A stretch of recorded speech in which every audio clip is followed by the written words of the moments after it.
El cientificismo no llegó a Austria sino a mediados del siglo XIX y en forma muy tímida.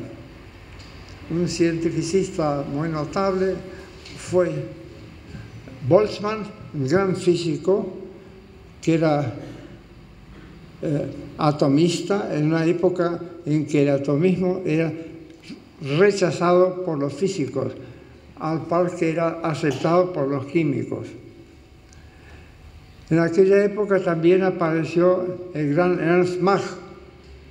Mach fue un gran físico y psicólogo, pero que hizo grandes avances en estas disciplinas, pero que en filosofía se atuvo a Kant y insistía en que el mundo es simplemente una colección de apariencias, de fenómenos. Y por ese motivo se opuso al atomismo. Mach criticó duramente las posiciones de Boltzmann, que, como dije, era un campeón del atomismo. Los positivistas lógicos, o miembros del Círculo de Viena, que se constituyó en 1924, participaban de todas las ideas progresistas del ala radical de la Ilustración francesa, con excepción del realismo. No eran realistas, sino fenomenistas.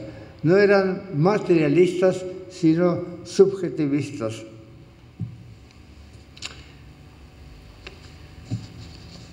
De modo que, además, solamente uno de ellos, otro no era, se interesó, era sociólogo, se interesó por las ciencias sociales, más aún proclamó la unidad de las ciencias, el movimiento de unidad de las ciencias que floreció en realidad no en Viena, donde nació, sino floreció en los Estados Unidos en las décadas del 30 y del 40, con la Enciclopedia de la Ciencia Unificada.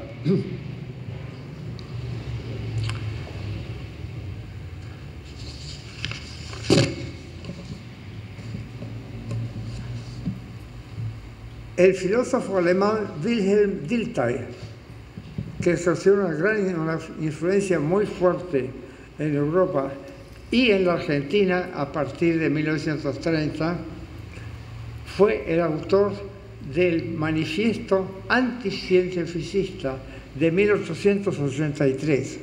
Su libro Introducción a las Ciencias del Espíritu sostuvo dos tesis. Primero, que las ciencias o los estudios sociales son estudios espirituales, son ciencias del espíritu, Geisteswissenschaften, totalmente diferentes de las ciencias de la naturaleza, porque la naturaleza no tiene espíritu. Sostuvo también que debido a esa diferencia radical entre las dos ciencias, las ciencias o los científicos sociales deben adoptar no el método científico, sino un método muy particular, es el de la comprensión empática. Hay que ponerse en los zapatos del prójimo. Tenían la idea de que la historia la hacen unos pocos grandes hombres. Entonces, para saber qué pasó en la época de las guerras napoleónicas, hay que ponerse en los zapatos de Napoleón y de sus opositores. Tarea totalmente imposible, puramente imaginativa. Eventualmente se dio cuenta de que eso no funcionaba, que daba lugar a interpretaciones completamente arbitrarias, y entonces adoptó la hermenéutica. ¿Qué es hermenéutica? Es la interpretación de textos. Entonces, para eso hay que considerar que la sociedad es una lengua o algo parecido a una lengua. Esa es la tesis también que adoptó Lévi-Strauss medio siglo después. Lévi-Strauss y sus seguidores, entre ellos mi colega Charles Taylor, decía que la sociedad es una lengua o algo similar, no dijo cuán similar, Entonces, tiene una sintaxis, una gramática, una prosodia, etc. Entonces, hay analogías, siempre puede haber analogías entre dos cosas cualesquiera, pero de esa manera, si se adopta ese punto de vista, entonces no se puede explicar los conflictos ni la cooperación, no se puede explicar nada de lo que ocurre, nada de lo importante, por ejemplo, el crecimiento de la desigualdad de ingresos, las constantes agresiones militares, el hecho de que los pobres se hacen cada vez más pobres y los ricos cada vez más ricos. No se puede explicar por qué los pobres se enferman más a menudo y más gravemente que los ricos. Ni se puede explicar tampoco por qué no basta la educación, por qué es completamente inútil aumentar el número de escuelas sin dar de comer a los chicos, sin alojarlos debidamente y sin apoyar, sin poner en su lugar a los maestros y sin reciclar a los maestros periódicamente.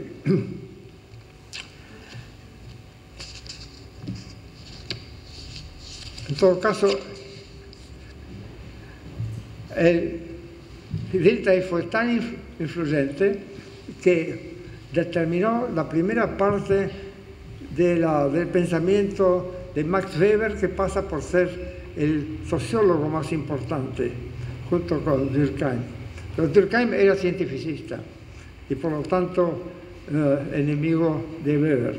Pero Weber, durante la primera parte de su vida, siguió a Dilthey, pero durante la segunda parte se apartó. Ya en 1904 escribió un trabajo que tuvo mucha influencia sobre la objetividad de las ciencias sociales, la necesidad de adoptar una postura objetiva, impersonal, de tratar de encontrar la verdad.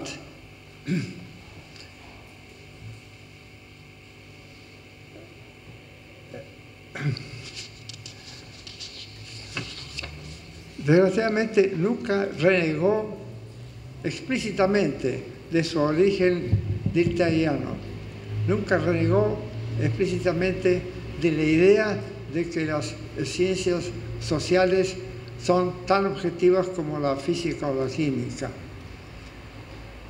Pero de hecho practicó el método científico al tiempo que predicaba una filosofía anticientífica o anticientificista.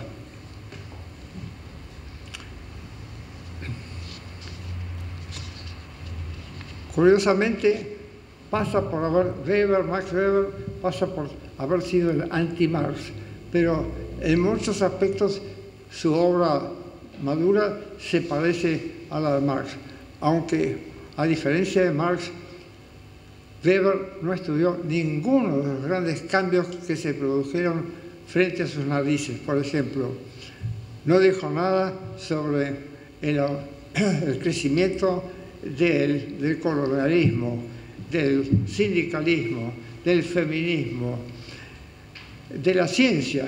Fundó la sociología de la religión, pero no la sociología de la ciencia ni la sociología de la técnica. La sociología de la ciencia nació recién en el año 38 con un artículo fundamental de Robert Merton. Weber tenía un pie en el pasado y otro en el presente. Estaba obsesionado, estaba en contra de los Junkers, de los grandes propietarios terratenientes de la Prusia Oriental. Era partidario de los industriales y por parte de su mujer, que era parienta mía, tenía conexiones con industriales.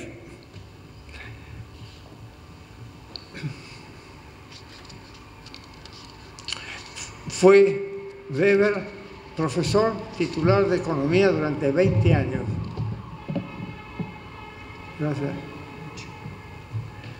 Durante esos 20 años no propuso absolutamente ninguna idea sobre la economía de su tiempo. Fueron años en que se reforzó la microeconomía neoclásica, subjetivista, que trataba solamente de individuos, de preferencias individuales y no de sistemas económicos tales como firmas, empresas, como oligopolios, etcétera, etcétera. Tuvo muchas oportunidades de criticar a la teoría económica estándar, pero no lo hizo. En cambio, se extasiaba recordando lo que pasó en la antigüedad.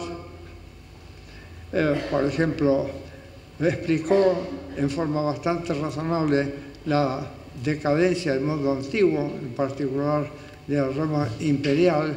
Le interesaba más el hecho de que los mitreístas, la religión mitreísta, tuviera tanto eco como la cristiana en el mundo romano antiguo, en particular entre los militares. Y no le importó demasiado lo que hacían los militares a su alrededor, o sea, preparar la Primera Guerra Mundial. Nunca se dio cuenta de que estaban preparando la Primera Guerra Mundial. Y cuando estalló la Primera Guerra Mundial, él apoyó el lado alemán, y cuando alguien propuso, en medio de la Guerra Mundial, propuso conversaciones de paz, él se indignó. Dijo que era esencial para el pueblo alemán ganar la guerra. No se dio cuenta de que era imposible ganar la guerra, aunque fuera porque Alemania no tenía los recursos naturales que tenía el Imperio Británico. En todo caso, fue llevado a ese error, creo yo, por su posición filosófica, porque no era un realista, porque en lugar de estudiar la realidad, pretendía adivinar cuáles eran los motivos, las intenciones de los personajes, de los grandes personajes de la historia.